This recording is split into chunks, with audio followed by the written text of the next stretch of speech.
definitely in the AirScope Consortium's visioning and implementation in 2023, but also in what we know is coming soon, which is a response to the solicitation for a integrated geophysics facility. We really want the imaging community to have a role to play.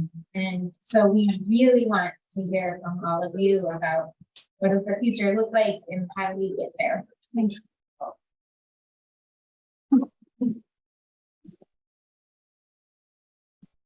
Thank you, Bex. Yeah, we're really excited to be sort of a key partner in AirScope and some governance updates that I'll talk about in a minute. So the next person is Chris Crosby, who's the WInSAR operations person at UNAVCO/AirScope.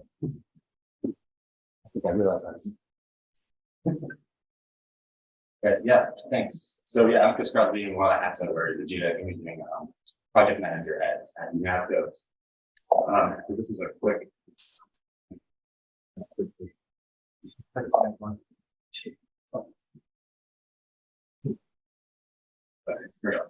So I think this is all pretty familiar to everybody in this room. The WInSAR is operated by the UNAVCO Spartan Gauge facility, soon to be AirScope Consortium, but the Gauge walk agreement continues for another 2 years. So there's currently still 2 years plus of scope. And these are the list of activities that we provide. So project management and executive committee, which are executive committee oversight, the archive operations and maintenance, data ordering, download, ingest, community SAR data management, both the larger collections as well as the kind of PI specific data sets that these activities that are Halos 2, Parasarix, Cosmos, etc.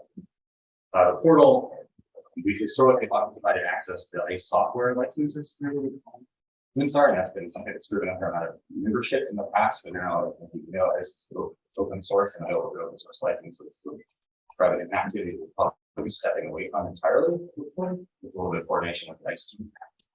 And then we'll have community short course support. I think Garrett's going to do a summary of the short courses. Yeah, here. So just a quick update on the community. There are 329 WInSAR institutional members, so that's 11 new members in the past year, 2002. And there's 2,124 registered WInSAR users, so people have accounts in the system, and that's up by 108 this year. And we're at about 200 terabytes of data that can be downloaded. So some of these people have been older data sets that are funded through projects like WInSAR. But a lot of these days, so the newer Halos 2, Parasarix, Skynet, PI oriented collections that are inside of WInSAR. So go get just a couple of very quick highlights. We do provide a lot of instructional support for the community short courses. This is largely people also appear at the ECE group. So we ran the InSAR theory and processing GMT-SAR this summer, in July, and then the ICE course with a lot of support for ASF. SAR Lab, and then we'll provide a bit more conversation about those. So many of you may have been at the WInSAR Town Hall meeting at the Sage Gauge meeting that was in June in Pittsburgh, and that was an interesting conversation about the future of WInSAR. Here we'll talk more about some of that stuff. Melissa and others provided operational support for the ISAR Science meeting this year in August, and that was a big lift for parts. And then we had a returning intern, recently from Rebecca Bessards, who many of you know is a PhD student at the University of Oregon, and it's the second summer we've had Becca. And she's done a lot of really cool work this over the last that summer 11-week period or so. So there's a whole bunch of new like InSAR, like what is InSAR type of content and InSAR for various applications on the website. This is part of the web migration to the AirScope webpage. So I'd encourage you to check that out. She also did a fair amount of work on this InSAR product that was built many years ago, and so we've been trying to evolve it and turn it into a one day perhaps more useful tool for the community to publish InSAR products. So Becca did a lot of work to write new archive exporters, because the product archive is built on this HDF5 EOS format. And so she went through and wrote a new exporter for ICE Strip Map and TOPS apps, GMT-SAR pairs, NIMPI, and line of sight velocity map exporters. So these are available on the open UNAVCO GitLab repository. You can check those out. And this is something we hope to continue to do more work on to talk about future tasks for this community and eventually. And then Becca also supported ICE short courses like the lead deal. That's kind of cool.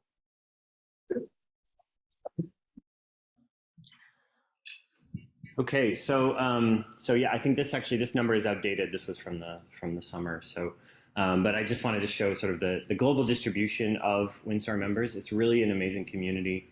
I think this is quite an impressive kind of map of users. Just to highlight how. Oh, are you sorry? How do I do that? Oops. Sorry.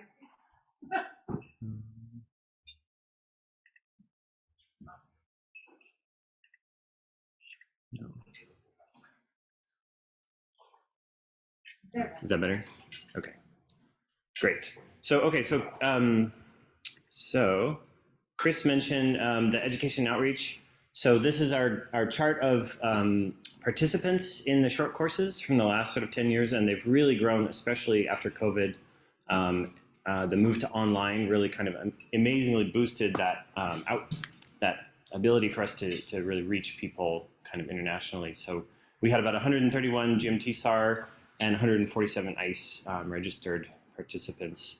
That's just about exactly the same number as we had last year. So the rightmost bar is 2021. 2022 is there just kind of as a red line. We didn't do the yellow was the InSAR for non-specialists, so we didn't do that course this year. But we're planning to do that at the Sage Gauge meeting upcoming in March of next year. So hopefully, that's going to be a great opportunity for people who aren't InSAR experts. InSAR specialists is sort of a way to learn about InSAR and kind of get your hands on a little bit of data and just sort of learn about how it works. So I think that's a really neat opportunity to kind of continue sort of expanding our outreach.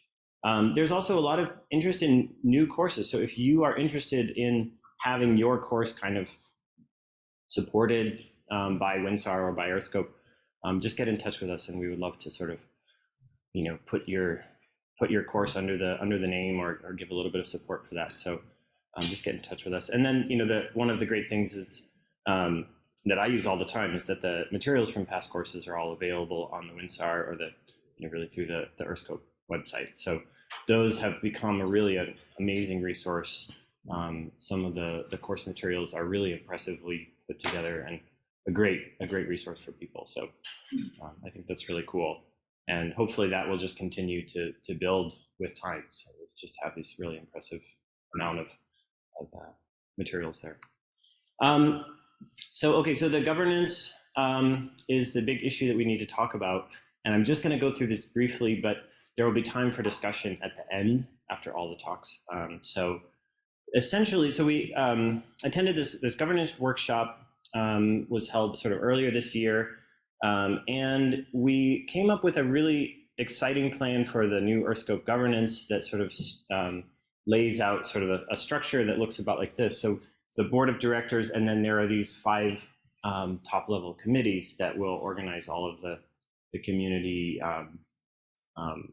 aspects of Earthscope's work. And this is a really exciting kind of structure, but you might be noticing that WInSAR is not a top level committee. So what is the place for WInSAR? We have been sort of functioning within UNAVCO as a kind of a top level advisory committee to the board up until now.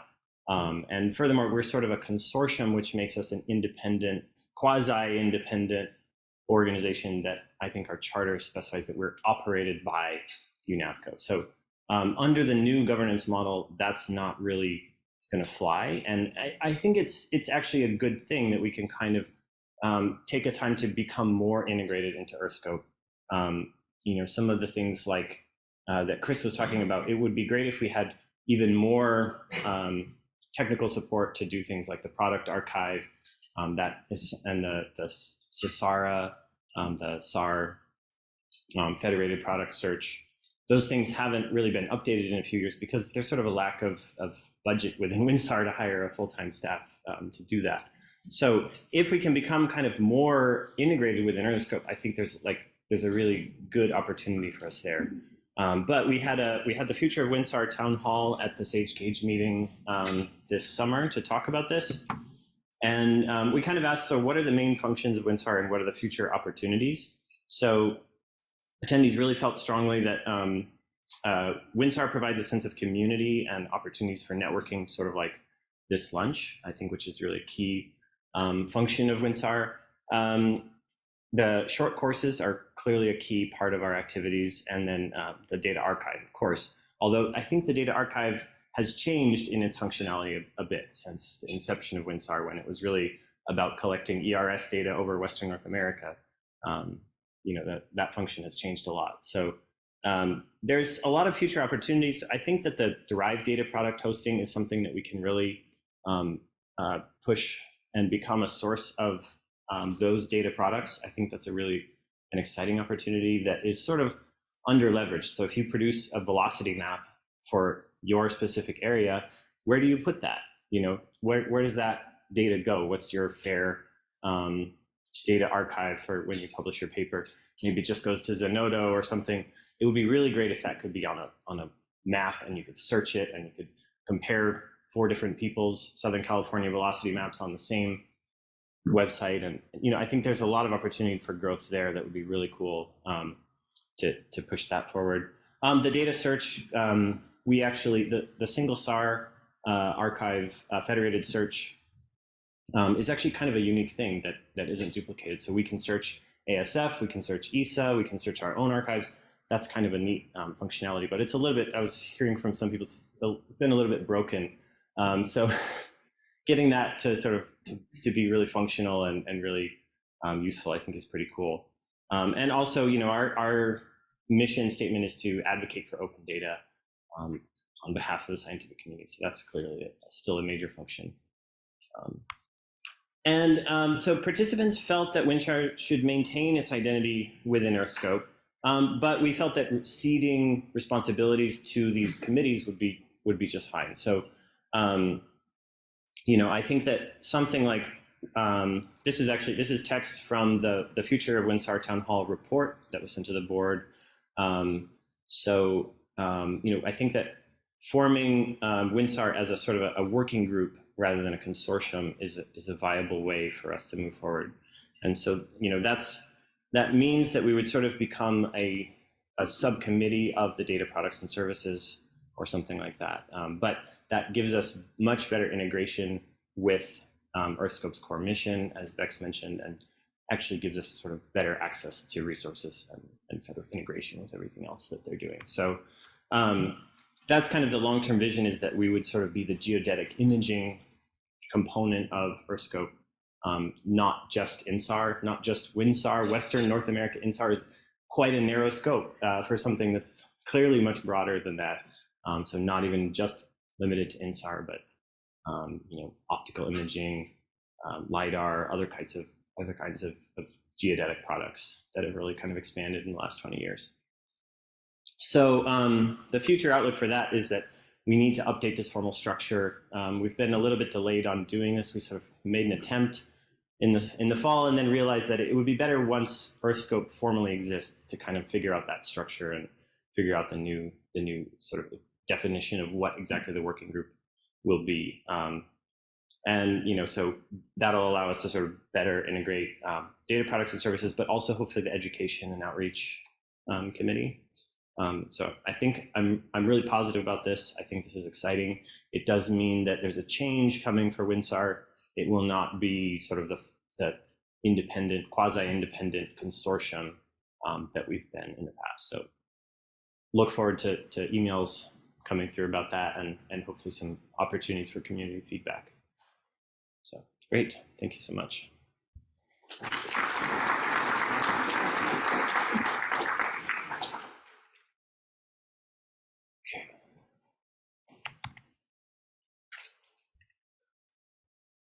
Okay. So next we have the update from JAXA about the ALOS 2 mission. And so giving that is Shinichi Subui-san. Yeah.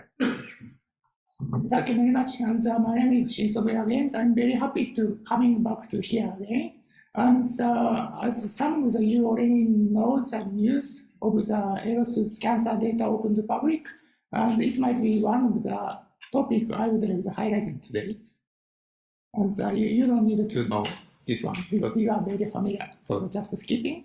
And after the 5 years nominal operations, we extended to 2 years and again to the additional 2 or 3 years because we would like to plan to overlapping between this EROS-2 and EROS-4, the coming satellite. And these are exactly the same orbit as the source windows is different 50 kilometers for the strip map to the 200 kilometers for the EROS-4. But we have the capability for the interferometry by using the EROS-2 with EROS-4. That is one of the good things. And therefore, we just to starting the discussion where we have to intensively observing by using the both of the satellite. This is the first opportunity to maybe only the 7 days period to the observing exactly the same location by using the 2 satellite with NISAR, because we mainly focusing in the right looking and the NISAR is left looking. So, but one of the things to keeping the EROS-2 healthy, we have to decreasing the duty cycle from the 2019 50 to the 30%. But again, as I mentioned, we try to targeting more intensive observation in the certain selected areas. So I don't need to explain this one. But one of the things is maybe some of you already know, so we just to open our weekly observation plan on our homepage. So you can check in where we are planned to the observing. So these URLs. And software status, and so we updating some of the softwares on the March 21st, especially for the strip map noise reduction for the spotlight and scan burst mode. And so we have some of the anomalies due to the ground segment issues, and so we're missing some of the data. And also the very recently, after the 8 years operation, we finally found that one of the issue of one of the beam mode of the strip map is very dark because of the inappropriate parameter. Therefore, if you would like to using the 3-meter strip map mode, you have to be very careful to this beam mode U15, only this mode. And as I already promising, we are very happy to sharing this kind of the information. We just to open the data of some of the EROS-2 data with the EROS-1 data. So we currently to open the avenue to its optics and only the Japanese areas, but we finally to decide to open this data on the Google Earth engines and other opportunity. And you can downloading those data from not only for our site, but also the Google Earth engines. And also, as I already mentioned, in the scan size, just starting to open to public. And first, we just starting the card file data. It's a level 2.2 data in the Asia and Africa. And then maybe not before, early next year, we're starting the processing for all of the rest of the area, meaning in the American area for the level 2.2 data. Also, there are some of the discussion with WAID and other US NASA colleagues, which should be priority for the level 2.2 or level 1.1 SLC data. Because we also plan to open the level 1.1 data to public. But one of the big challenges we say in WInSAR is each scene has a 60 gigabyte per scene for the data. So I know that I have a lot of complaint from the user because cannot download it. Therefore, we just to try to negotiate or coordinate with some of the cloud platformers, including the AWS, to have the opportunity to put in the SLC data in the AWS as an open repository. But still the challenge is the total amount of the SLC is 1.5 petabyte. Therefore, I don't know how long that is taking to transfer from our side to the NASA or AWS, because those sites is physically the same site in the AWS West Coast. But I don't know how long does it take. But therefore, I decided to prioritize to providing the SLC data in some of the area in the Pacific Rim as a top priority of the NASA. And the EROS-4, unfortunately, we don't know when it will be launched yet. Please to keep a watch of the first launching of the one new launch vehicle H3. So it planned to launch the first launch before the end of next March with a high optical instrument satellite L3. After the successful the first launching, we will know when the L4 launching. We're targeting in the next year, but still nobody know, and there are no official commitment yet. So please be aware about the when the L3 will be launched, new launch vehicles. And as I said, this is a poster, so you can check in the GU pages, and you can download this one. And as I said, the source radius is 50 to 200 kilometers. And there are same kind of the mode, but the 3-meter mode is L2 is a single polarization, but L4 is a dual polarization. And we just to publishing in the basic observation scenario in Japan and also globally. But we have still some discussion for the wide coverage strategy. It's not like a nicer. We definitely have to focus in some of the area for to observing in the globally. I mean the outside of the Japan. Therefore, we plan to have the discussion with our partners where which mode should be more priority to observing. And also we discussing in the NASA, CSA, ESA, and also the RG about the possibility of the direct reception with a 10-meter mode data in that country. Therefore, we have to keep in mind to discussing. This is one of the good thing to discussing in this community. Thank you very much.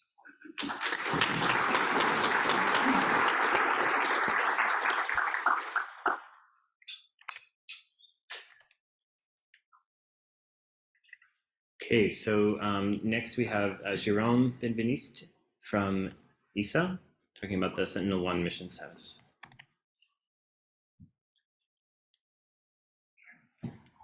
Thank you. Hello, everyone. So I'm Jérôme Benveniste, just presenting this SAR presentation on behalf of Pierre Potin, who says hello and goodbye because he's moving on.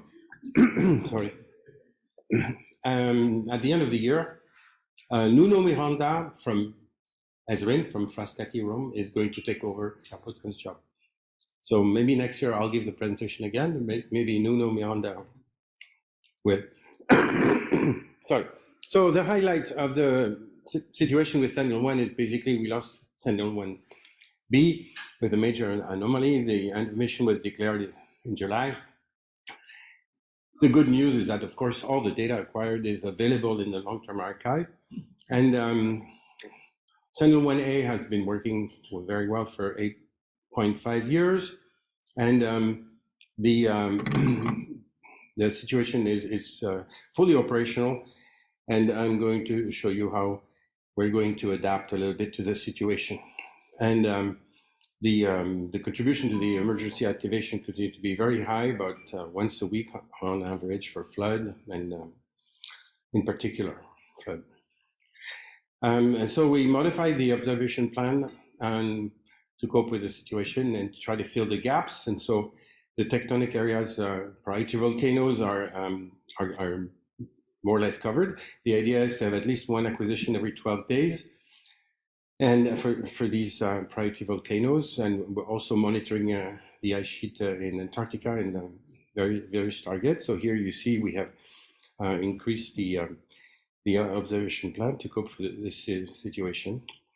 And there's remaining gaps on the tectonic mass, about 9%. And so we triggered the idea of launching Sentinel-1C, and this is on track. We plan to launch either in May or June 2023, and Sentinel-1D will follow later on. We'll see, to be confirmed whenever it's needed. Oops, sorry. And in the long term, we are preparing the next generation of Sentinel-1, and that that's for about 10 years. So the young people here must be really happy. The old ones will be able to watch this from their retirement home. But in the meantime, we're launching this radar observing system for Europe in L band, 1 gigahertz, something, 1.2 gigahertz. And so this is something which is addressed for gap filling and enhanced continuity. Then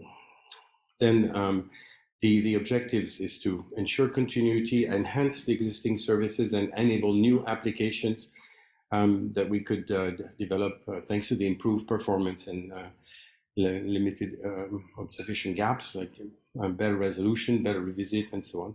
So we launched the AB1 phase, and the development phase is starting 2023, and it will take 9 years. And the performance which shall be equal or better, of course, than first generation, with a revisit target of 3 days and half a day in the Arctic for the sea ice, and a resolution of better than 25 square meters. And ROSE, so the radar observation system for Europe is to address information gaps. Well, it's an L-band, I said that earlier. And it will be a constellation of 2 satellites, the PFM and the FM2. And the idea is to have a service continuity with no gaps with Sentinel-1 first generation, and of course, next generation. 29 companies from 15 countries are working together for the next 9 years to build and launch this. The revisit goal is 6 days on the global level, 3 days for Europe. We're privileging Europe, sorry, but that's our job. And 1 day in the Arctic, a resolution of 50 square meters. So to summarize, the Sentinel-1A mission is in good health, and the operations are ongoing. We're going to launch 1C. We've adapted the observation plan of 1A. And the mission continuity and expansion of services and applications is ensured in long term with the next generation. Roselle also is contributing, and it's aimed at addressing information gaps and providing new information not yet available through current Sentinel missions. And you can see what we're building. It's a system of systems of SAR missions with different characteristics. Thank you very much. If you have any questions.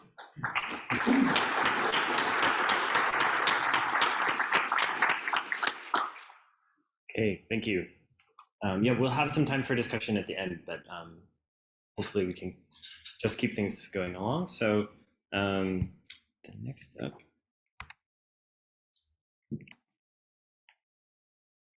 So next up is NASA and NISAR. So both of these will be given by Sue Owen. Gerald Bodden is attending the SWAT launch, which I think is early tomorrow morning.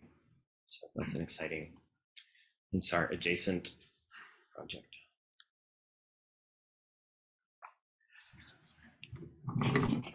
Thank you. All right, thanks everybody. Yes, I am here. Both Paul Rosen and Gerald Bodden couldn't make it and give their best regards. They are attending the SWAT launch. The SWAT launch, for those of you who are not aware, is happening tomorrow at 3:46 a.m. California Pacific time. That's going to be 5:46 a.m. here. There is a group that is organizing plans for a SWAT launch party. If you are interested in finding out about that, please, I see heads shaking. Someplace where there's coffee. All right, well, anyway, if you're interested, let me know. Let me go to the first slide. So switching gears to NISAR, this is a couple of points that Gerald wanted to make and highlight at the WInSAR for the MINSAR community. So the NISAR launch window officially opens right now at January 28th, 2024. So we're almost a year away from launch. And other highlights from NISAR, which I will talk about more in the NISAR, is the Science Community Workshop that was held with lots of support from UNAVCO. And he also wanted to emphasize that NISAR is going to be the first mission that's launched as part of NASA's Earth System Observatory with the Surface Deformation and Change mission to follow NISAR. So Earth System Observatory is the NASA program that is going to be launching satellites that were recommended from the last decadal survey, the 2017 decadal survey, and includes both NISAR, Surface Deformation and Change, as well as the next Mass Change mission, sort of the follow-on to GRACE, a surface biology and geology focused mission, and an atmospheric observing system mission. And so the vision from NASA is that by launching these as part of a Earth System Observatory, we want to focus on the integrated view of the Earth and how, by making measurements in these different with these different types of instruments, we can get a full picture of what's happening. You can see the example that he gave of a volcanic eruption, having different signals that help us understand better how the volcanic eruption works, as well as how it impacts the other parts of the Earth system. UAVSAR Next Gen will be, the development's underway, and we'll leave Yunling to cover the details for that. And the Alaska Satellite Facility has been working hard on developing capabilities in preparation for Get Ready for NISAR. So we'll hear more about that from Wade. And then OPERA is moving forward, developing the system and the algorithms to share with the community new products, global surface water extent, global disturbance, and North America plus US territories deformation products. And for more information on that, there's the website. Other activities that NASA headquarters has been involved with is the International SAR Coordination Workshop that both Gerald and Paul and several of the people here attended in Italy in the end of September. That was a workshop focused on coordination between these space agencies, and there were a lot of good discussions on the topic of data sharing, tasking, CalVal, and so forth, and anticipates future requests for community involvement. So I think that's why Gerald wanted to highlight that here, this being the community. NASA JAXA activity. So I think we already heard about that directly from NASA, from JAXA. So there is JAXA ALOS 1 and ALOS 2 data available. And Gerald just wanted to remind people that if you're interested in the ALOS 2 data, there is a way to get access to it if you qualify, if you're funded either by NASA, USGS, or NOAA, and are willing to partner and coordinate with JAXA scientists and present the results. There's discussions around ALOS for ScanSAR partnership and more coordination with ESA and CSA in Canadian Space Agency in 2023. Last on the NASA highlight, NASA updates is surface deformation and change. Several of you, or probably many of you, were at the town hall yesterday, so I won't say more about this, just to say that at this point, the team is evaluating different architectures, and these architectures are being evaluated against the science objectives that were given in the decadal survey, with continued community input on what is the most important observing strategy to advance our science. If you'd like to learn more about those, the QR code here will lead you to a website with more information there. I think that's it.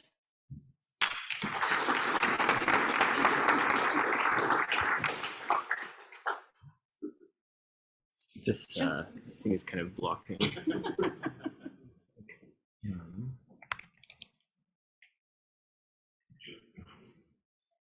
So next up, we have Sue Owen on behalf of Paul Rosen in this case. So. Okay, I should wear like glasses or something. So this will be going over updates in more detail on what's been happening with NISAR, with a slide on ICE software update at the end. So NISAR is progressing very well. It is currently, this is a picture from the September TVAC thermal vacuum testing. It has completed its latest TVAC test It's the last TVAC test that is going to be done before it gets it goes through another set of testing, but outside of the thermal vacuum chamber, and then packed up and sent to ISRO. The date for it going to India is the end of February. They will start packing it up at the end of January. There haven't been any further, while they've been working out challenges that they come up with during these tests. They've been able to stay on schedule for the past year or so. So things are going on track with the instrument build and all the testing that goes into that. Another thing that Paul wanted to highlight was the progress on the Ka-band ground stations. So the NASA Space Network NICA project to upgrade the ground stations with the Ka-band capability is completed. This slide is a little bit out of date. So they completed the upgrades to the stations, and they had one more to go when this slide was created. And as of this week, they've completed the SNWG ground station in Wallops. So all of the upgrades are complete. They've got a readiness test scheduled in January, and they are on track to close out at the end of January 2023. So this is critical for downloading all of the data that NISAR is going to be generating. We were very happy to see many of you at the NISAR Science Community Workshop that we held in the opposite type of climate. It was 100 degrees in Pasadena. But you can see here a picture that we took outside of the Pasadena Convention Center steps, which we're happy to go back to again in April for the Sage Gauge workshop. What's that? March. Thank you for that correction. It was a great way to engage the community, tell people about NISAR, have people share what they're working on with SAR, and also get some feedback. What I wanted to share here from the workshop was that we had 3 breakouts: solid earth community, with the cryosphere community, and with the ecosystems community. I'm sharing here just the summary from the solid earth community, and wanted to highlight what some of the feedback was, in terms of what the community thought was going well from the NISAR project and science team, with a variety of products and tools, and the open source approach. But things that we might be thinking about doing more of is more workshops, a USA Fringe, and this is something that we might want to be talking with the WInSAR community directly about, and also more training. So there is an interest in more training. So I think that's really relevant for the community here, especially after Eric's comment. Recent and upcoming project science activities. So CalVal plan is updated. We are still revising the CalVal plan, but the latest iteration on that, which is available on the website, was released this year. We're working on the algorithms that are going to be generating the level 2 science products. Those are under review right now. They will be released to the community, and those will be on the website. We're planning a workshop in ISRO in March, and we've got the whole mission has a science operational readiness test in June. That will be a big test. I'm probably over time, so I just wanted, this was a Mentimeter from the workshop. It's kind of cool. Use 3 words to describe NISAR: exciting, global, and science. It's cool. And then on the ICE update, really quickly, we just want to highlight that the ICE 2 and ICE 3 software is available at these GitHub links. ICE 2 continues to be maintained. ICE 3 is being developed with a focus on NISAR. There are major releases that are released to the public GitHub, and you can see that GitHub link for more details. Sample products for NISAR. There is a data tab on the NISAR website now if you want to see links for some sample products that are NISAR-like. All right, I think that's everything. Thank you.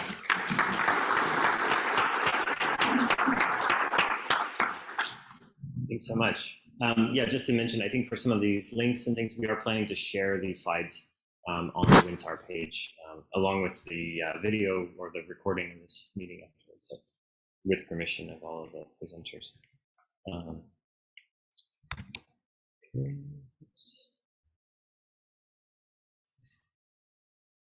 So next up is David Sandwell on WInSAR, on GMT-SAR. Said too many SAR-related acronyms recently. Back from WInSAR, yes. Okay, I'll try to keep this short. I'll say a few things about GMT-SAR. First of all, we got some funding from the NSF for 3 years for development of GMT-SAR, which is great. And these are the main developers. You see some are getting gray there. Those are the retirees.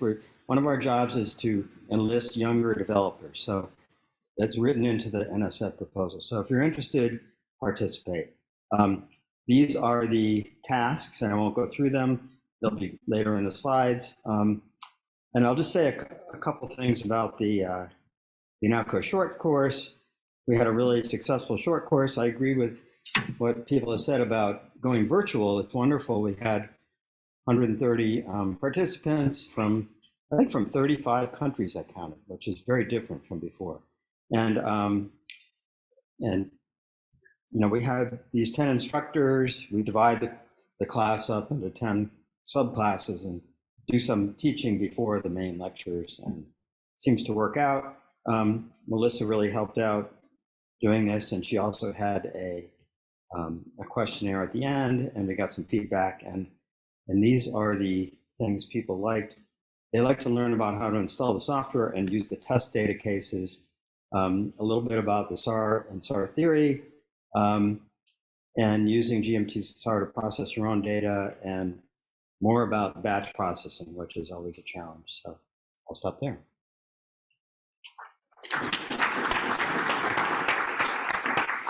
Okay, thank you.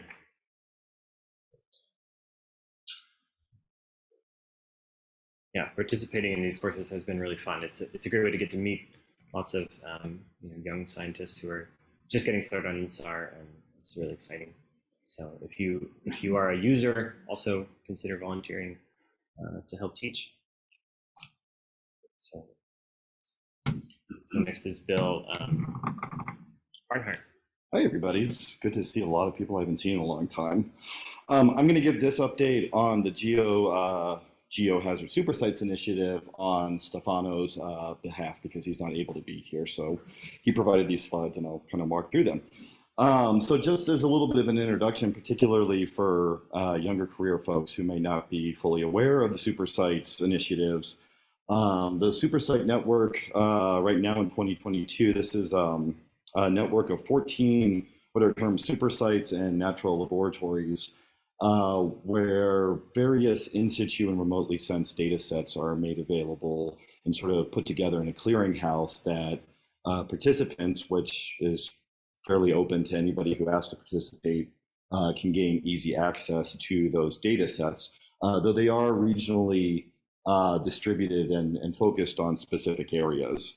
The last edition was the Nicaragua volcano supersite, and there's a proposal right now for a volcano supersite in Guatemala, and that's being finalized with support from NASA.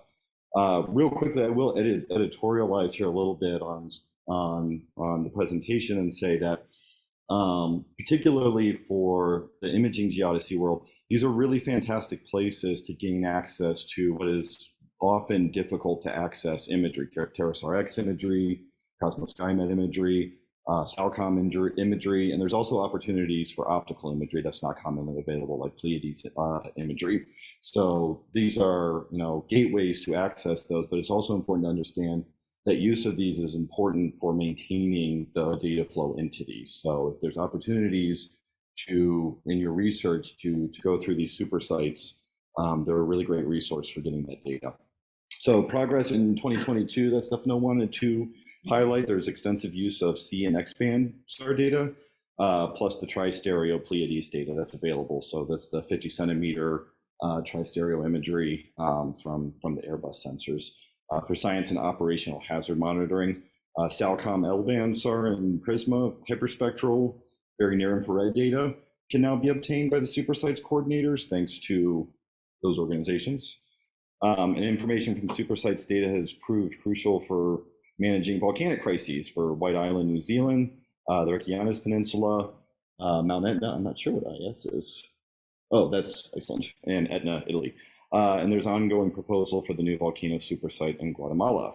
The super site supports USGS's VDAT program in training Latin American volcano geodesists with the last training event in Quito last summer. And then the super sites obtain financial resources from INGV to donate 5 GNSS stations to the Virunga super site in the Democratic Republic of Congo. And then just a couple of highlights of ongoing work. Interestingly, Mauna Loa, which was feeling left out, isn't represented on here, though. The Hawaii super site is by far one of the most active super sites managed by Mike Poland. The Marmara super site in Turkey, so the LLC and Expand InSAR and GNSS data are used to generate slip deficit model for the Marmara fault in that publication that's in prep. The Vesuvius and Campi Flegrei super site, steady ground deformation measurements, the Iceland super site, measuring of the ongoing volcanic activity there. And then I had my own in there, which is the San Andreas Fault Natural Laboratory.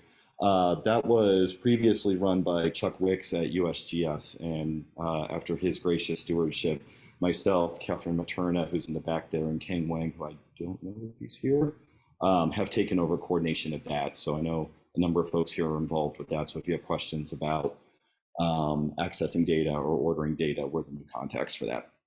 Thanks.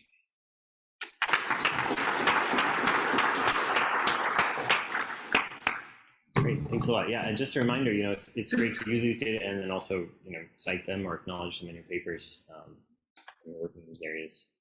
It helps them, as they continue expanding to new super sites. It's really a great opportunity. So next is Yunling Liu. Here. Oh, yes.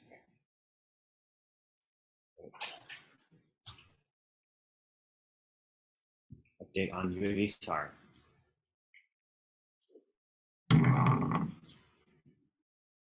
Hello, everybody. I got the time wrong and I almost missed this. So glad I found this place. Anyway, I'm going to talk about UAVSAR update. As most of you know, that UAVSAR has 3 frequencies: P-band and L-band polarimetric repeat pass InSAR, and Ka-band single pass topo mapping capability. Okay, and last year we also, actually maybe it's been 2 years, we sometimes fly with the SAR Fusion, which is high resolution stereo imaging system. The PI is Andrea Donnellan down there, and we have optical and shortwave infrared imagery when SAR Fusion does fly with us. So it's a really exciting capability. Here's a brief summary of some of the L-band UAVSAR campaigns in 2022. There was a big above campaign in Alaska and Canada. And those of you in the solid earth community with InSAR expertise would be interested to know that there's a lot of data on permafrost thawing and measuring the active layer thickness, and among other things that they did. We collected a lot of data, and this has been maybe the 3rd or 4th time we've been back with above in Canada and Alaska. So it's a really rich historical, time-lapse data of the area. And there were a lot of fire scars that people are also studying how that affects the thawing community in improving and validate their soil moisture retrieval algorithm. Along the way, we also collected. So we also have a lot of Eel River and Hayward Fault data over the last few years. Okay, and the big exciting thing we did this year was actually last week. We got called to support the Mauna Loa volcano eruption response, which was really exciting. We quickly loaded up the K-band radar, and we went to Hawaii and mapped the topography of the Mauna Loa volcano. And you can see this is the area of the lava flow is in red. So from there, we were working with USGS, and actually Paul Lundgren was the one who really kind of pulled the effort together, working with USGS in generating this lava thickness map. And here Paul was using the PandaMX as the base layer, and compare the difference between the Ka band data with the TandemX data. He was able to see the lava flow thickness on the order of, some areas were over 20 meters. They were really thick. And we also flew the same lines twice. This change after 2 hours by over 10 meters. So it was just incredible how dynamic that lava flow was. So we're gonna have a debrief with the HVO folks. Gosh, all these acronyms in January. And we're going to talk about, how we can better support their needs, because I think they were hoping that we could give the data in the right format faster. We turned around the data in 2 days, but I think if we could do it faster, it would be more useful, because actually the Hawaiian Civil Defense Organization was really depending on this type of data to see if there was a threat to the highway between Hilo and Kona. So that was really exciting. And we continue to do the deep-seated landslide with P-band radar. The PI is Professor Zhong Liu. Zhong Liu, right. Well, his name is right here. How could I mess up? Anyway, so we collected some data in September, I think, and then we were going to collect some more last week, but the airplane was not available, so we're going to do it in February. So we've got several data sets available, so we'll continue to build on this history. Okay, so next gen, I'll just talk very briefly because I know I'm probably over time. So we just got a G4. It's a used G4 that's going to be dedicated to UAV SAR, and we're going to start mounting the P-band and L-band antennas on the plane. And also separately, there's an IIP that's supporting us to develop technologies to do digital beamforming that's suitable for multi-platform digital beamforming capability. So the idea is we're going to be able to do multi-static imaging on multiple platforms in the future. So once this technology is built in the lab, we're going to demonstrate with probably 2 aircrafts, and eventually we will have an in-space demo. So very exciting stuff. And if anybody interested in working with us and talking to us, please feel free to contact me. Thank you.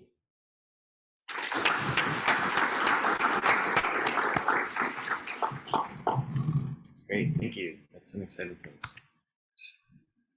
Okay, so our last presentation is Wade Albright from ASF.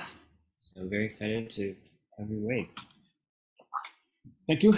Hi, everybody. I'm Wade Albright. I'm the interim director of the Alaska Satellite Facility. I know most of you in the room. Many of our colleagues presented the status of NISAR, ALOS 2.4, so I won't be talking about any of that. I'll be talking about the changes that we've made at ASF in the past 12 months. Whoa, way farther ahead. Okay, so first off, ALOS 1 data. We're a global mirror for ALOS 1. We've received a lot more of that data the past year. We're about 85% complete with getting all of the ALOS 1, Pulsar 1 global mirror at ASF and available as soon as it's ingested. It's available immediately. The Avenir 2 data has been done for over a year, so that's available right now too. We are preparing for ALOS 2. We expect to start ingesting ALOS 2 data early in 2023. We do have some scenes in cooperation with Dr. Sobusan. Him and Gerald have worked out the ability to get 1,500 scenes of any beam mode if you're a collaborator with JAXA and an approved US government user through Dr. Bowden.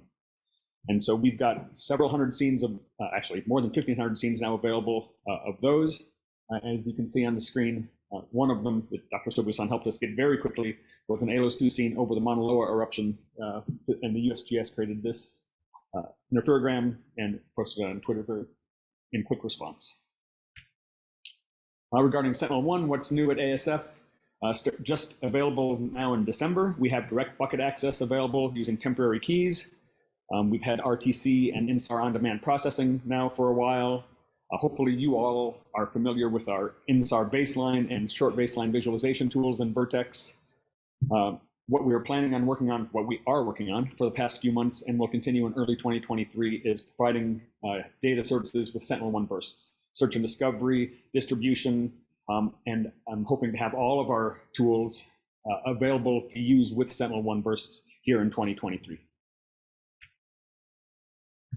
One of the things that we've been talking about is we have on-demand RTC processing, but we don't have them archived for Sentinel-1.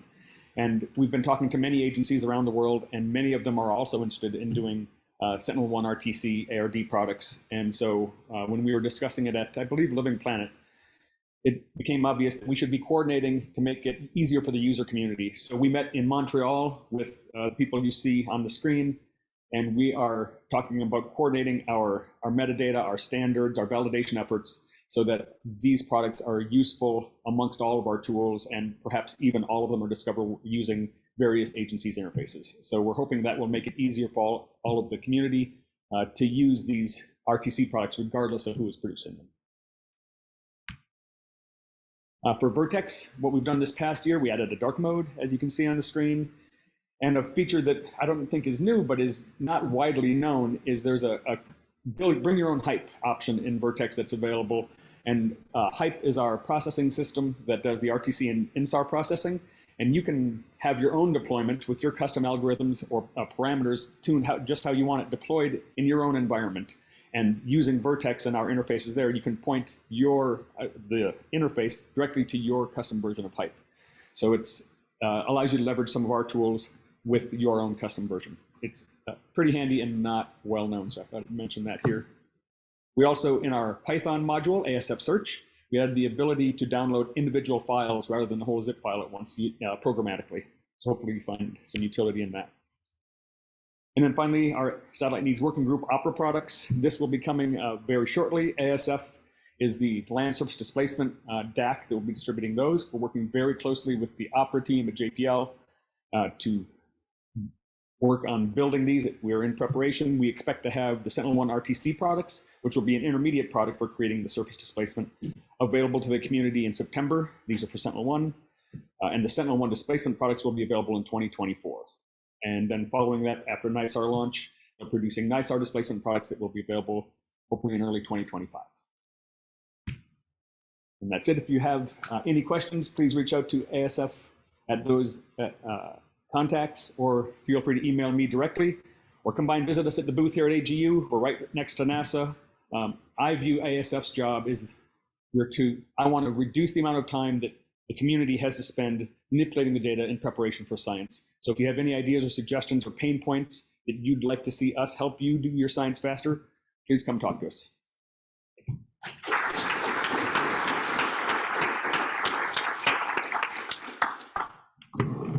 Great. Thank you so much to Wade, and thanks to all the presenters. I think that's everyone.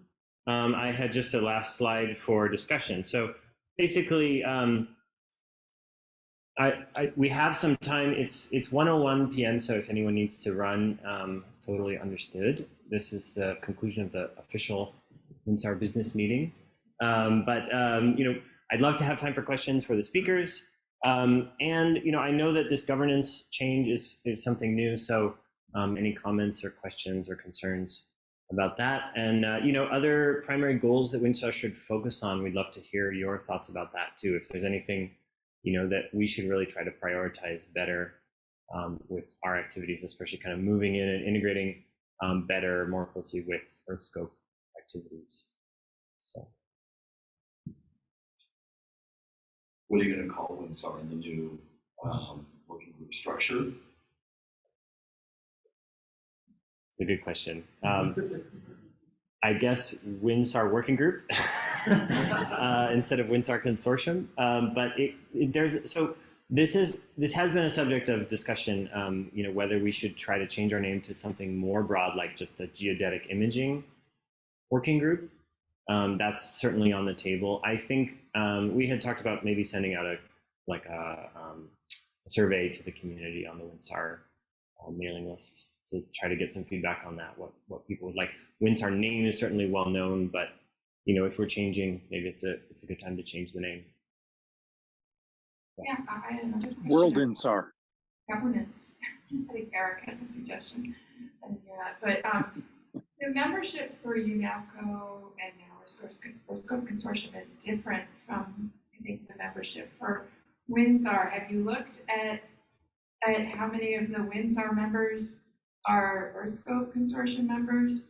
And have you thought about what bringing it under Scope Consortium means for what, how you work with the membership for WInSAR?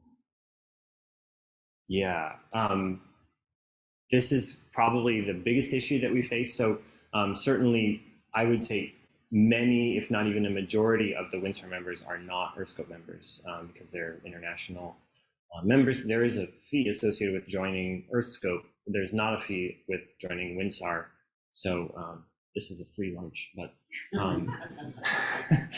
so that's a problem. So that's one of the issues that we need to figure out. I think, one of the things about the way that the data is provided, things like the JAXA data is provided as a PI agreement between JAXA and the PI, and then WInSAR just hosts the data. So Chris Crosby is actually like a co-I on most of those proposals. So that kind of thing doesn't really require a WInSAR membership. It's really more of the legacy data sets like the ESA, like ERS and NVSAT data sets. So we do need to figure that out, and I don't know what the answer is going to be for that. My hope is that we can kind of grandfather everybody in as like a WInSAR account membership with EarthScope, and then you would still have access to the data through that WInSAR account. As for whether we're able to add new members in the future for that purpose, that part we need to have some more discussions with the board, I think, to figure out what's possible and look at the contracts.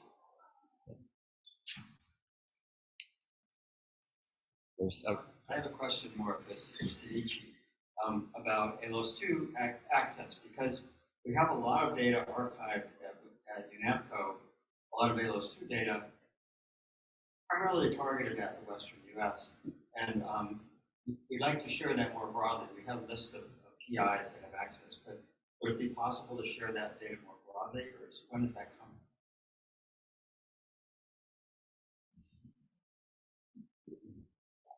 Yeah, it's actually a tough question now because we still have the primary commercial distributor, and so we have the coordinating with them, especially for the solid data. Therefore, I cannot say anything yet. But as I already said, the scan side already agreed with the console provider.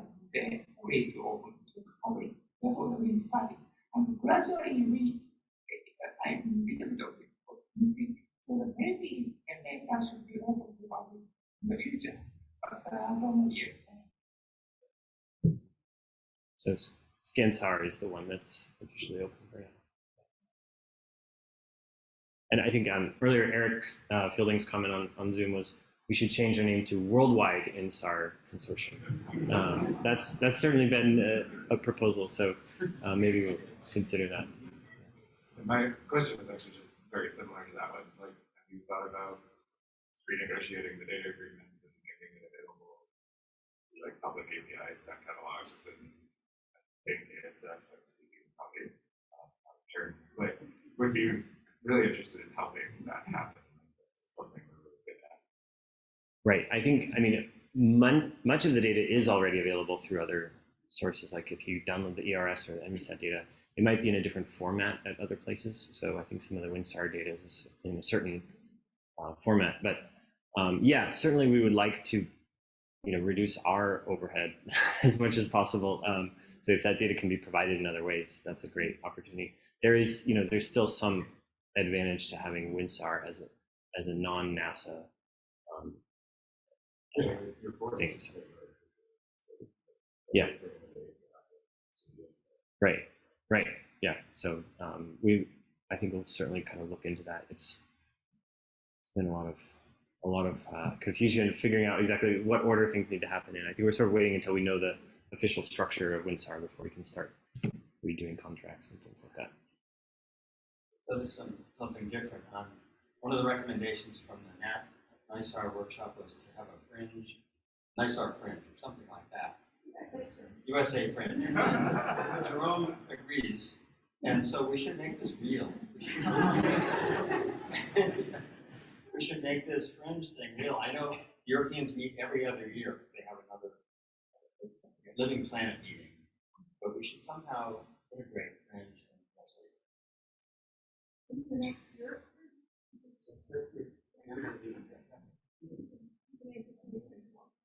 That's Gerald's intent is to have it the alternate year of European fringe.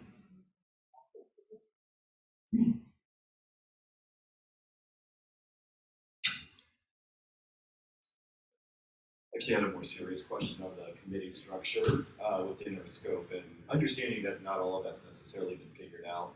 But do you have a sense of how advocacy for WInSAR or geodetic imaging products sort of community will work within that? Because within our scope now, this community, instead of just competing for voice with the GPS community, now can also be competing with the seismology community for representation and voicing our desires and concerns and things like that. So is there, what can you tell us about how our voice is going to be heard through that structure?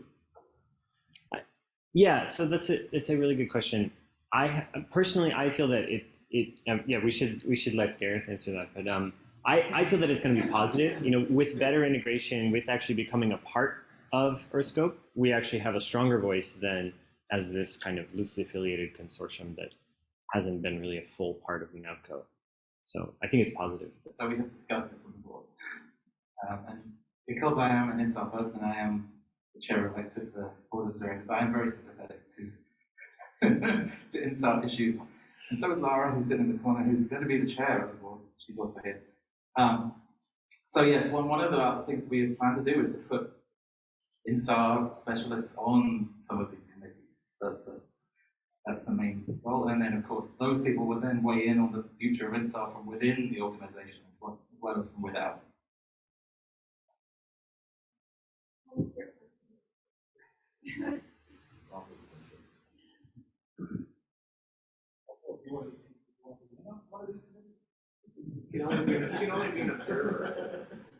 So we will need a new WInSAR committee sort of as of sometime next year. So the current committee has been serving for about 2 years already. So we're a little bit overdue for holding our elections. Yeah, maybe quickly on the track. So one of the things that I think WInSAR in collaboration with UNAPCO has really established itself for is education and training.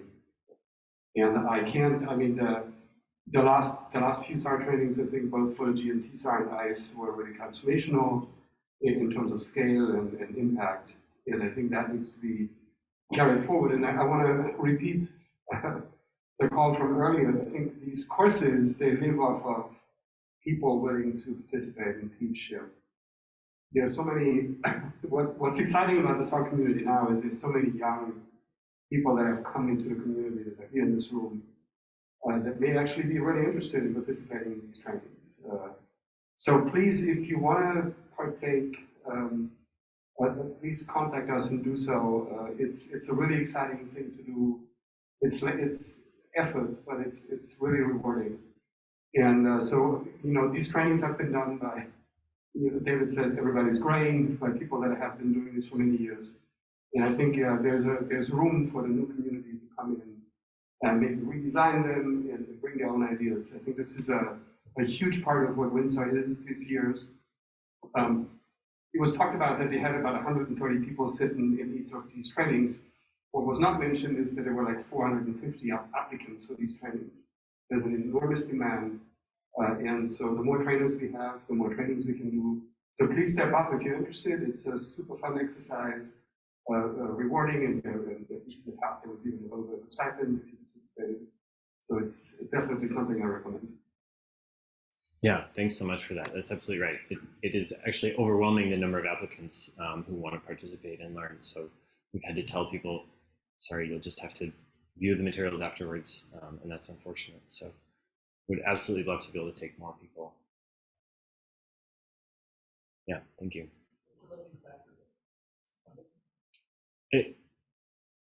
It's, well, I'm not sure. What's the limiting factor? It's more instructors. Just instructors, yeah. Instructors per student. Yeah, and so some of these trainings, at least I did, and I'm not sure if David wants to talk about GMT-SAR, you can get credit, there's university credit that gets assigned. And so the effort is really into evaluating people's assignments so that we have a basis for giving people credit. And so from a computational perspective, the limit is not really there.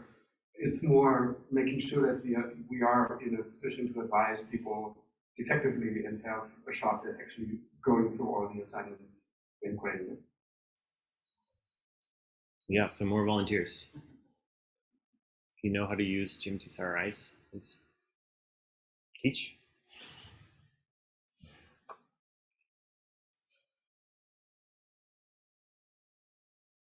Any questions? Concerns? Comments? We have nothing more important. In terms of the name, I think we should stick with WInSAR, but it doesn't mean anything as an acronym. Just like UNAFCO used to be the University NAFSTAR Consortium, and Right. they officially abandoned that and became UNAFCO. And I think WInSAR is a brand name, it means something to people, because otherwise it would just be the Earthscope geodetic imaging group. And that's fine, and that's maybe the function WInSAR plays, but to keep the name that Sure. people know worldwide is. The W in WInSAR stands for WINSAR. I think I like that, yeah. Okay, so since Gareth outed me as being present here, I was kind of hiding in the back corner. My name is Laura Wagner. I'm a seismologist by training. I'm here to learn from all of you, and so this has been a great presentation to see and learn more about this community. We're grateful to have Gareth as chair-elect on the committee so that he can continue to provide us with more information about how we can support this group. I just wanted to briefly say that the 5 committees that we have right there correspond to sort of the large-scale facility structures that Earthscope provides. And they allow us to give guidance to the facility as to what the community needs. There are, within the breadth of the science community that we support, many communities like yours that span multiple aspects of that. So, for example, your community has important things to contribute to the education component, what we now call the engagement committee, as well as, of course, data, right? So the critical part is to make sure that you as a community, A, are able to stay a community, and B, that we can make sure that the input that you want to give so that we can fully support you gets to the appropriate top-level committee so that they can get into the facility so the plan actually meet needs. And so I do think that, for the next 6 months, things will sort of continue as they had as we arrange our sort of subcommittee structure. But the goal ultimately will be to make sure that your voices are heard in perpetuity, so long as WInSAR exists, even if you don't happen to have, a board chair who. The goal is to make sure that structurally we can continue to hear everything that you have to say, without having to have that one specific person planted in the strategic location, right? We want to make sure everybody is. In general, though, if you have comments, questions, concerns, I know that I hear a lot of them here, please do feel free to reach out to me. You can find my contact info, I believe, on the Earthscope website. I'm always happy to hear from people. I may not have an answer for you immediately, but I can certainly at least let you know that that's a question that I will forward or pass on to the rest of you. Thank you for listening. Great to see everybody here. It's an amazing community. Thank you. Yeah, thank you, Laura. Other questions, comments? So, okay, well, there's lots of other things going on at AGU, so I'm sure you all have places to be, but thank you so much. Thanks for attending. I'm really happy that we packed this room. Next year, maybe we'll get even a bigger room. So, thank you.